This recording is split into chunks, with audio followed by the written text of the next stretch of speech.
Hello boys and girls, it's Aunty Mimmi here. Today we've got another fun story from the book Monster Stories for Under Fives. Our story today is Maisie and the Monster Show.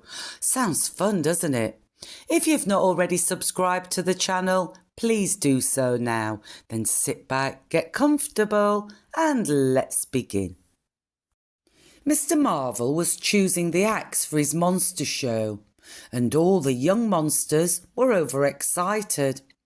"Please, Mr. Marvel," piped up Maisie, "I want to be in the show too." Mr. Marvel looked down at the little monster. "All right," he sighed, "let's see what you can do." With a delighted squeal, Maisie leapt to join the dancers.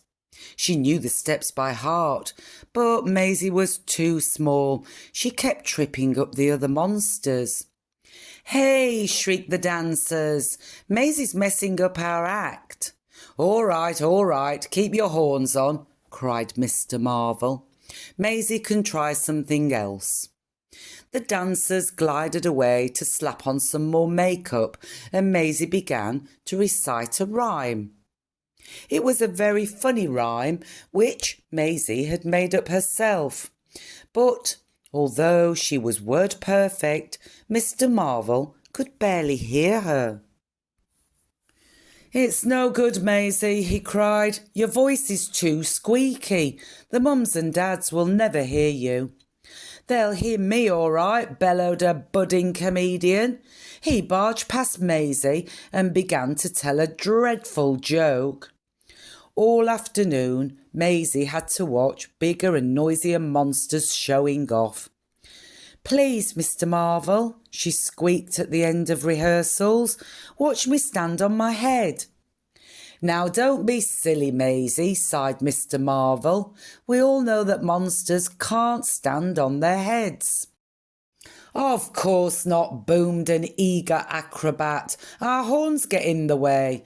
And with that he pushed Maisie aside and turned 10 cartwheels. "I know," said Mr. Marvel suddenly. "Maisie can take round the snacks in the interval." That night Maisie squeaked extra loudly on Dad's lap. "I'm too small and too squeaky to be in the monster show. All I can do is take round the snacks." It took Dad a long time to persuade Maisie to go to the show. When they arrived, the dancers were in a panic and Mr. Marvel was in a bad temper. "Just look at them," he cried. "They've been slapping on too much makeup and it's made them come out in spots." Maisie scratched her horns and tried not to laugh. "I know," she squeaked. "The dancers can tie big hankies around their faces, just like veils. It will make them look mysterious and hide their spots." Maisie went backstage to help to dress the dancers, and Mr. Marvel announced the beginning of the show. "Maisie, Maisie," croaked a voice beside her. "I'm all hoarse. I won't be able to tell my wonderful jokes." Maisie peered at the budding comedian and tried not to look relieved. "I know," she squeaked. "You'll have to mime your act." The budding comedian listened carefully, and Maisie explained how he could pretend he was learning to ride a bike with no words. The mums and dads loved the dancers in their veils. They rolled in their seats as the comedian tried to ride his imaginary bike.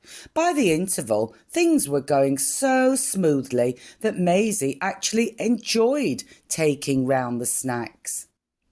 Everyone settled down for the second half of the show. Maisie helped the magician to find his rabbit. She rescued a marble from down the musician's trumpet. Then, all too soon, it was time for the last and most exciting act. "And now," cried Mr. Marvel. There was a terrific roll of drums. "Archie the acrobat will turn a tantalising 20 cartwheels." "Oh!" cried the mums and dads. "Oh, how!" groaned Archie. He'd pulled a muscle and couldn't move. Maisie heard the groans and bounded onto the stage. She smoothed down her horns and squeaked up at Mr. Marvel. "And now, Mr. Marvel began again. He sounded nervous. "The amazing Maisie will stand on her head." "No, impossible, can't be done," exclaimed the mums and dads. "I'm 90 and never seen it," gasped the granny monster. But they were all wrong, because that's exactly what the little monster did. And from then on, whenever Mr. Marvel had a monster show, he never failed to include Maisie. Well, that was a fun little book today, wasn't it, boys and girls? I hope you enjoyed it as much as I did. As always, be kind to one another, look after one another, and try and have some fun every single day. Till next time, bye-bye.